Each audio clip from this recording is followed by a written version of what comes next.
Testemunho de fé e milagre. A cura da dextrocardia na congregação cristã no Brasil, um relato detalhado de superação e bênçãos. O início de uma jornada de dor e esperança. Era uma tarde de sábado, em um pequeno município do interior de Minas Gerais, onde o sol caía suavemente sobre as colinas verdes e as casas humildes se aglomeravam em torno da praça central. Naquela comunidade, a vida seguia um ritmo simples, marcado pelo trabalho árduo, pelas rezas ao anoitecer e principalmente, pela fé inabalável que unia aquelas famílias. Entre elas estava a família de João Batista da Silva, um homem de mãos calejadas pelo trabalho na roça, e Maria de Lourdes, uma mulher de sorriso tímido, mas de orações poderosas. Juntos eles criavam seus 3 filhos. Pedro, o primogênito responsável e sério, Ana, a filha do meio, cheia de sonhos, e Lucas, o caçula, um jovem de apenas 17 anos, cujo coração guardava um segredo que nem mesmo os médicos conseguiam desvendar completamente. Desde pequeno, Lucas sempre foi uma criança frágil. Enquanto os outros meninos corriam pelos campos, jogavam bola e se esbaldavam nas águas do rio próximo, ele se cansava com facilidade, sentia falta de ar e às vezes, seus lábios ficavam arroxeados depois de pequenos esforços. Maria, preocupada, levava-o aos médicos da cidade vizinha, mas as respostas eram sempre vagas. Ele tem um sopro no coração, Dona Maria. Precisa evitar esforços. Mas ninguém explicava por quê. Até que aos 12 anos, após um desmaio durante uma aula de educação física, os pais resolveram levá-lo a um cardiologista em Belo Horizonte. O diagnóstico foi como um balde de água fria: dextrocardia com situs inversus. O coração de Lucas estava do lado direito do peito, e seus órgãos internos estavam invertidos, como se fossem um reflexo no espelho. Os médicos explicaram que era uma condição rara presente desde o nascimento, e que, embora algumas pessoas vivessem normalmente com ela no caso de Lucas, havia complicações. Seu coração não bombeava sangue com eficiência, e ele corria risco de insuficiência cardíaca precoce. Ele precisa de acompanhamento constante, medicamentos e talvez, uma cirurgia no futuro, disseram os especialistas. Maria chorou em silêncio no ônibus de volta para casa. João, por sua vez, apertou os punhos, mas não disse uma palavra. Quando chegaram, reuniram os filhos e contaram a notícia. Pedro, já um jovem de 20 anos, prometeu ajudar nos custos. Ana, com lágrimas nos olhos, abraçou o irmão mais novo. Lucas, porém, apenas baixou a cabeça e sussurrou: Deus tem um propósito para isso. A fé como refúgio. A família Silva era membro fiel da Congregação Cristã no Brasil, CCB, há gerações. O avô de Lucas, Sebastião, havia sido um dos primeiros a levar a mensagem do Evangelho para aquela região, e a pequena igreja de madeira, com seu telhado de telhas vermelhas, era o centro de suas vidas. Todas as quintas-feiras e domingos eles estavam lá, cantando hinos, ouvindo a palavra e participando das reuniões de oração. Após o diagnóstico, Maria redobrou suas súplicas. Todas as noites após o jantar, ela se ajoelhava ao lado da cama de Lucas e orava: Senhor, tu que formaste este menino no ventre, sabe que ele é tua obra. Não permitas que o inimigo roube sua saúde. Dá-nos um milagre, Pai. João, embora menos demonstrativo, também clamava em silêncio, lembrando-se das palavras do apóstolo Paulo: tudo posso naquele que me fortalece. Lucas, por sua vez, tentava levar uma vida normal. Ele ajudava o pai na roça, estudava à noite e aos fins de semana, ia à igreja. Mas a cada dia sua fraqueza aumentava. Os medicamentos ajudavam, mas não o suficiente. Em janeiro de 2022, após um episódio de taquicardia severa, ele foi internado por 3 dias. Os médicos foram claros: seu coração está trabalhando além da capacidade. Você precisa considerar uma cirurgia de correção, mas os riscos são altos. Naquela noite, enquanto a família voltava para casa em silêncio, Lucas olhou pela janela do carro e viu a igreja da CCB, iluminada pelas luzes amareladas. Algo dentro dele disse: lá está a resposta. A reunião que mudaria tudo. Era uma quinta-feira à noite, dia de reunião de doutrina na CCB. O templo estava cheio, com irmãos de todas as idades, alguns com suas Bíblias abertas, outros com os olhos fechados em oração. O presbítero José, um homem de voz firme e olhares penetrantes, conduzia o culto. Ele falava sobre a fé que move montanhas, citando Mateus 17:20. Se tivereis fé como um grão de mostarda, direis a este monte: passa daqui para acolá, e ele passará, e nada vos será impossível. Lucas, sentado ao lado dos pais, sentia o coração bater descompassadamente. Ele havia tomado uma decisão. Aquela noite, ele pediria oração pela sua cura. Não queria mais remédios, mais consultas, mais olhares de pena. queria libertação. Quando o presbítero anunciou o momento das orações pelos enfermos, Lucas levantou-se lentamente. Sua mãe, ao vê-lo, segurou sua mão com força, como se temesse que ele desmaiasse ali mesmo. Mas ele caminhou até a frente, onde outros irmãos com necessidades também se reuniam. Uma senhora com câncer, um homem com problemas nas costas, uma criança com asma. O presbítero José aproximou-se e perguntou: Filho, qual é o seu pedido? Lucas, com voz trêmula, respondeu: Eu tenho o coração do lado errado, irmão. Os médicos dizem que não tem jeito. Mas eu creio que Deus pode me curar. Um murmúrio percorreu a congregação. Alguns já conheciam a história de Lucas, outros não. Mas todos sabiam que aquele era um lugar onde milagres aconteciam. O presbítero colocou as mãos sobre a cabeça do jovem e começou a orar em voz alta: Pai Celestial, Tu que és o médico dos médicos, que conheces cada fibra do corpo deste teu servo, nós te pedimos, em nome de Jesus Cristo, que restaures o coração de Lucas. Que o seu corpo seja perfeitamente curado conforme a Tua vontade. Que os médicos fiquem admirados com a Tua obra. Em nome de Jesus, amém. Os irmãos ao redor também estenderam as mãos e repetiram: Amém. Glória a Deus. Lucas sentiu algo quente percorrer seu peito, como se uma corrente elétrica tivesse passado por ele. Por um instante sua visão turvou, e ele teve que se apoiar no ombro do presbítero. Quando abriu os olhos novamente, viu que muitos estavam chorando, outros sorrindo, e alguns até louvando em línguas, como acontecia nas reuniões mais intensas. O milagre se manifestando. Nos dias seguintes, Lucas sentiu uma mudança. Ele acordava com mais disposição, conseguia caminhar sem falta de ar e, pela primeira vez em anos, não sentiu dor no peito ao subir a ladeira até a igreja. Sua mãe, desconfiada, observava cada movimento do filho, como se temesse que fosse apenas uma melhora passageira. Uma semana depois daquela reunião, Lucas teve um sonho vivo. Ele viu um anjo vestido de branco, com uma espada de fogo, cortando algo escuro que envolvia seu coração. Ao acordar, ele soube: Deus havia operado. No domingo seguinte, durante o culto matutino, o presbítero José pediu que Lucas desse um testemunho. Com a igreja lotada, o jovem subiu ao púlpito nervoso, mas cheio de fé. Irmãos, eu vim aqui hoje para contar o que Deus fez por mim. Os médicos disseram que meu coração estava do lado errado, que eu precisaria de cirurgia, que minha vida seria limitada. Mas na última quinta-feira, nesta mesma igreja, eu recebi a minha cura. Não sinto mais dor, não fico mais sem ar. Eu sei que Deus me curou. A congregação explodiu em glórias. Alguns irmãos se levantaram e começaram a dançar de alegria, outros choravam, e muitos repetiam: Aleluia! Glória a Deus! O presbítero José, com lágrimas nos olhos, abraçou Lucas e disse: Este é mais um sinal de que o nosso Deus é vivo e age hoje, como agia nos tempos bíblicos. A confirmação médica, o espanto dos especialistas. Na semana seguinte, Lucas e seus pais retornaram ao Hospital das Clínicas de Belo Horizonte, onde ele era acompanhado. O cardiologista Dr. Carlos Mendes, um homem cético em relação a curas milagrosas, atendeu a família com um ar de desdém. Bom, Lucas, vamos fazer os exames de rotina. Não espere milagres, hein? Disse o médico enquanto preparava o eletrocardiograma. Mas quando os resultados começaram a aparecer na tela, o rosto do Dr. Carlos mudou. Seus olhos se arregalaram, e ele murmurou: Isso não é possível. O ecocardiograma mostrava que o coração de Lucas estava agora no lado esquerdo, na posição correta. Os vasos sanguíneos, antes tortuosos, estavam retificados. A dextrocardia havia desaparecido. Como isso aconteceu? Perguntou o médico visivelmente abalado. Maria, com um sorriso radiante, respondeu: Foi Deus, doutor. Só ele poderia fazer isso. O doutor Carlos, embora não fosse religioso, não teve como negar o fato. Ele chamou outros colegas, mostrou os exames, e todos ficaram estupefatos. Isso não tem explicação científica, admitiu um deles. Antes de saírem do consultório, o médico olhou para Lucas e disse: Você é um caso para os livros de medicina. E se um dia escreverem sobre você, eu quero estar nesse livro. O impacto na comunidade e a glorificação do nome de Deus. A notícia da cura de Lucas se espalhou como fogo.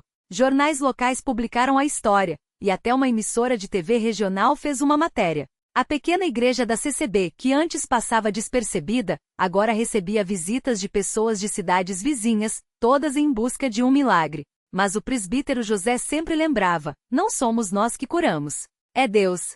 E ele não faz acepção de pessoas.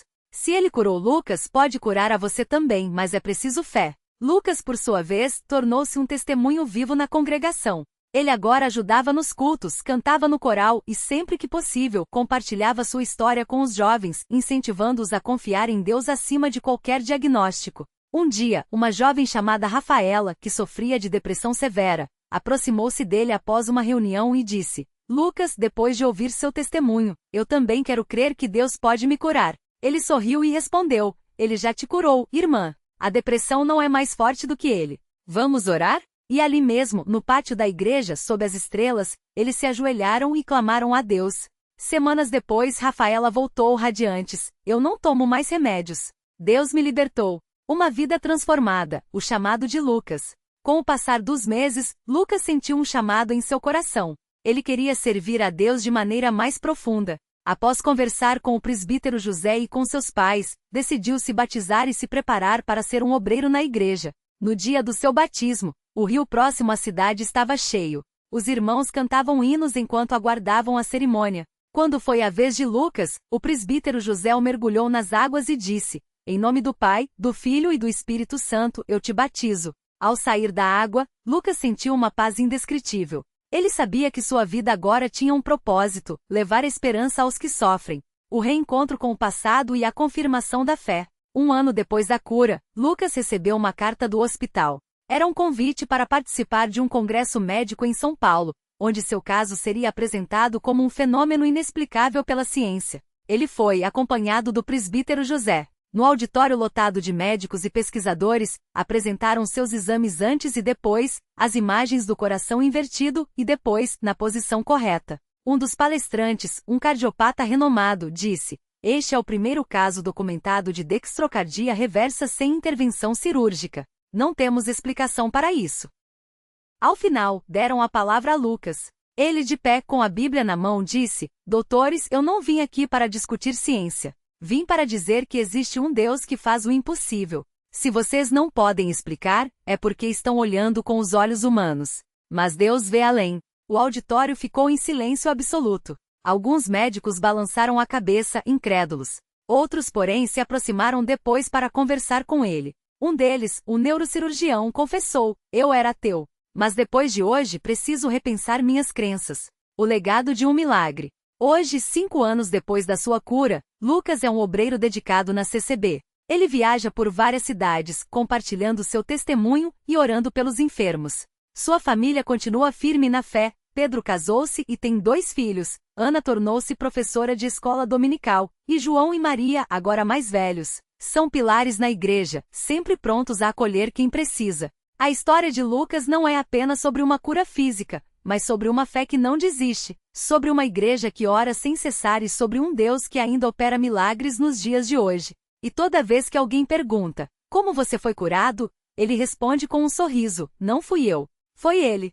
E se ele fez por mim, pode fazer por você também. Glória a Deus. Aleluia. Este testemunho é baseado em relatos reais de milagres ocorridos na Congregação Cristã no Brasil, onde a fé e a oração têm transformado vidas. Que esta história fortaleça a sua crença no poder de Deus. Testemunho CCB, a jornada de Lucas, da dextrocardia à vida em milagre. Continuação, uma história de fé, lutas e vitórias na Congregação Cristã no Brasil, o chamado para servir, os primeiros passos como obreiro.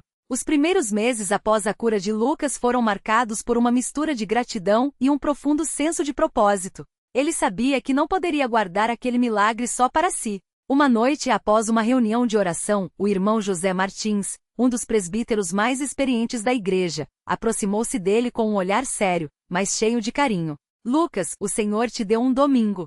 Não é só a cura não.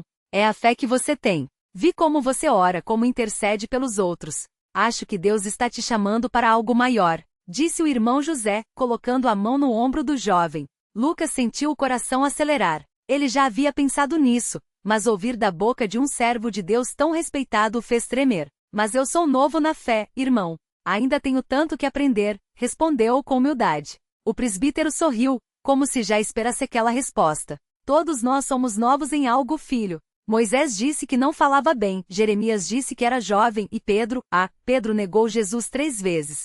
Mas Deus usa os que se dispõem. Você vai aprender no caminho.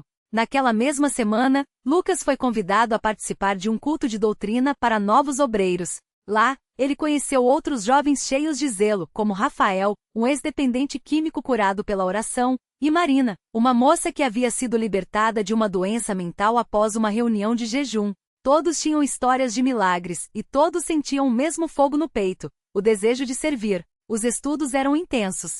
Aprendiam sobre a história da CCB, desde sua fundação pelo irmão Louis Francisco até os princípios de santidade, humildade e amor ao próximo.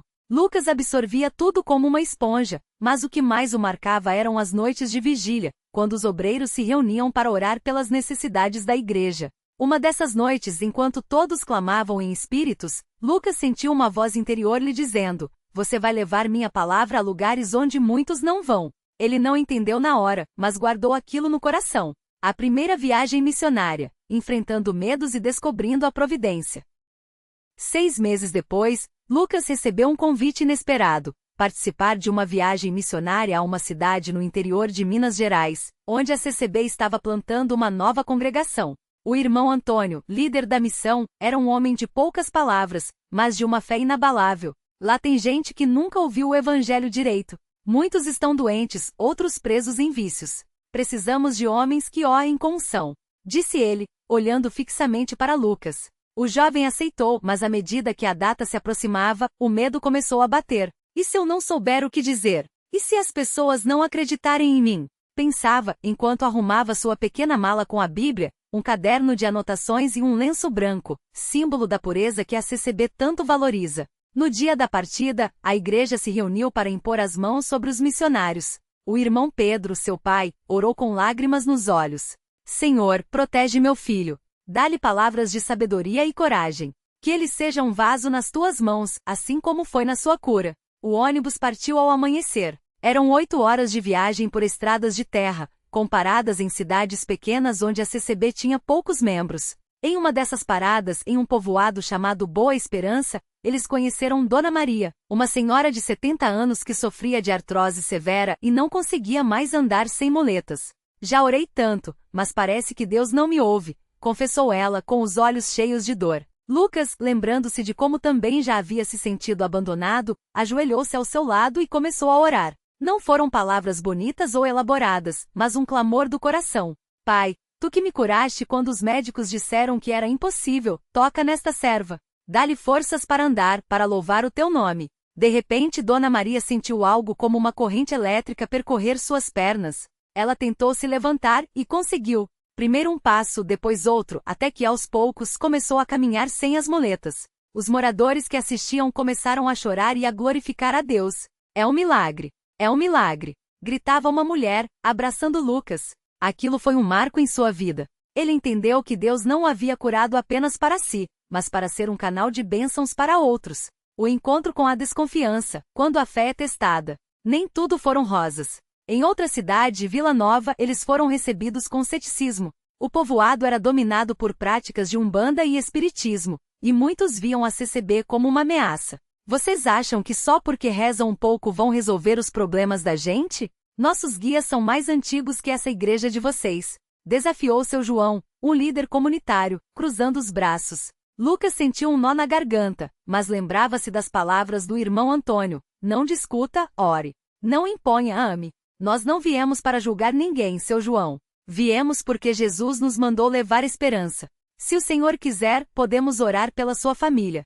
Sem custo, sem interesse. Só amor. Respondeu com calma. Seu João riu com desdém, mas sua esposa, Dona Rosa, que sofria de enxaquecas crônicas, aproximou-se timidamente. Eu aceito uma oração, disse ela baixinho. Lucas e o irmão Antônio oraram por ela ali mesmo, na praça central. Não houve um milagre instantâneo, mas Dona Rosa sentiu uma paz que não sentia há anos. Volte amanhã, pediu ela, antes de ir embora. No dia seguinte, a casa de seu João estava cheia. Ele havia convidado vizinhos, e muitos queriam ouvir a palavra. Lucas então contou seu testemunho da dextrocardia, dos médicos sem esperança, da cura na reunião. Deus não olha para a nossa religião. Ele olha para o coração. Se vocês quiserem, Ele pode fazer por vocês o que fez por mim, disse com convicção.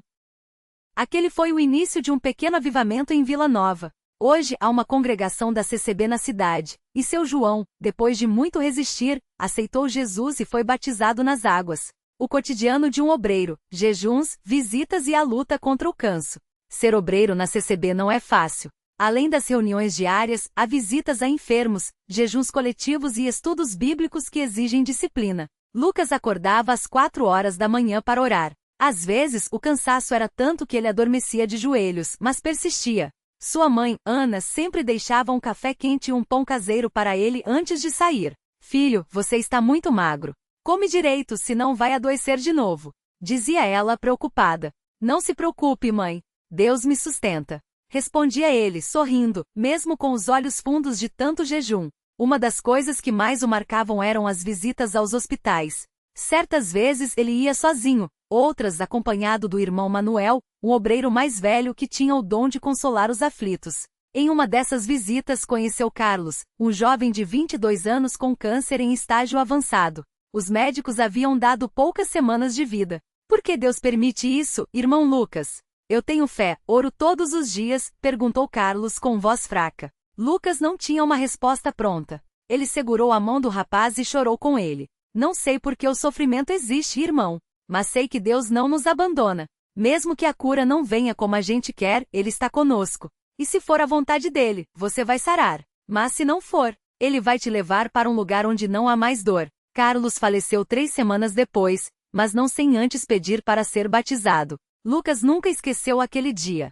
Às vezes a vitória não é a cura física, mas a paz espiritual. O reencontro com o médico, quando a ciência se curva diante da fé. 2 anos após sua cura, Lucas decidiu visitar o Dr. Renato, o cardiologista que havia diagnosticado sua dextrocardia. Ele queria agradecer e, quem sabe, testemunhar. O médico, agora com cabelos mais grisalhos, quase não o reconheceu. Lucas? O Lucas da dextrocardia? Perguntou, incrédulo, olhando os exames recentes. Isso é impossível. Seus exames estão normais. Como se você nunca tivesse tido nada. Foi um milagre, doutor. Deus me curou, disse Lucas com serenidade. O médico ficou em silêncio por um longo tempo. Depois, suspirou. Eu sou homem de ciência, Lucas. Mas eu vi seus exames antes. E agora vejo estes. Não há explicação médica. Só me resta acreditar que algo sobrenatural aconteceu. Ele não se converteu na hora, mas pediu para Lucas orar por ele. Minhas mãos curam corpos, mas minha alma está doente. Ore por mim, confessou com a voz embargada. Lucas orou ali mesmo no consultório. E meses depois recebeu uma carta do Dr. Renato, dizendo que havia começado a frequentar uma igreja. Talvez Deus tenha usado você para me mostrar que há mais entre o céu e a terra do que a nossa ciência pode explicar, escreveu ele. Aprovação, quando a fé é abalada. Nem mesmo os mais firmes estão livres de momentos de dúvida. Em uma de suas viagens, Lucas conheceu Juliana, uma moça que sofria de esclerose múltipla. Ela era católica praticante, mas, desesperada, procurou a CCB após ouvir falarem dos milagres. Lucas orou por ela por meses. Jejuou, clamou, pediu a intercessão dos irmãos. Mas nada acontecia. A doença de Juliana só piorava. Por que Deus não me ouve, irmão Lucas? Será que minha fé não é suficiente? Perguntava ela entre lágrimas. Aquilo abalou Lucas. Ele começou a questionar. Será que Deus escolhe quem cura? Será que eu não tenho fé o suficiente para interceder? Uma noite, exausto, ele foi até o altar da igreja e desabou. Senhor, por que não respondes? Eu sei que tu podes. Por que Juliana continua sofrendo?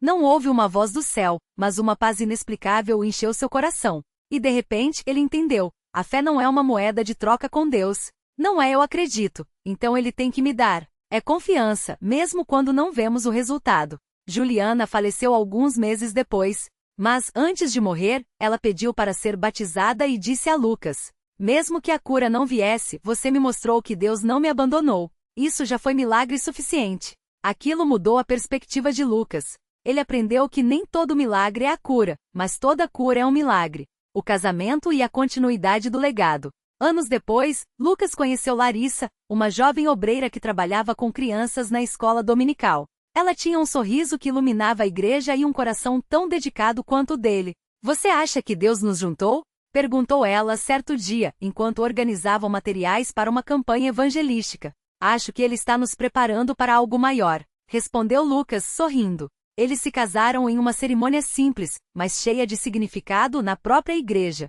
O irmão Pedro, seu pai, oficiou a cerimônia, e toda a congregação orou por eles. Hoje Lucas e Larissa têm 2 filhos, Davi e Sara, e continuam viajando, pregando e orando pelos enfermos. Davi, com apenas 8 anos, já mostra sinais de um dom de oração. Pai, quando eu crescer, quero ser como o Senhor, um homem que fala com Deus e Deus fala com ele. Disse o menino, certa vez. Lucas o abraçou forte, lembrando-se de quando ele mesmo era aquele garoto doente, sem esperança. Você será muito mais, filho, porque Deus não para de fazer milagres. A mensagem final, uma fé que não desiste. Hoje, quando Lucas conta seu testemunho, ele sempre termina com a mesma pergunta. Você acha que Deus mudou? Que ele não faz mais milagres? E então, olhando nos olhos de quem o ouve, ele diz: ele curou um coração do lado errado. Ele levantou um jovem sem esperança. Ele transformou uma família. E ele pode fazer o mesmo por você. Não importa o que os médicos dizem, não importa o que o mundo diz. Se Deus é por nós, quem será contra nós? E com um sorriso, acrescenta: a minha história não é sobre mim, é sobre ele. E a sua também pode ser. Glória a Deus. Aleluia! Este testemunho é inspirado em relatos reais de vidas transformadas pela fé na congregação cristã no Brasil. Que a história de Lucas fortaleça sua crença de que Deus ainda opera milagres hoje.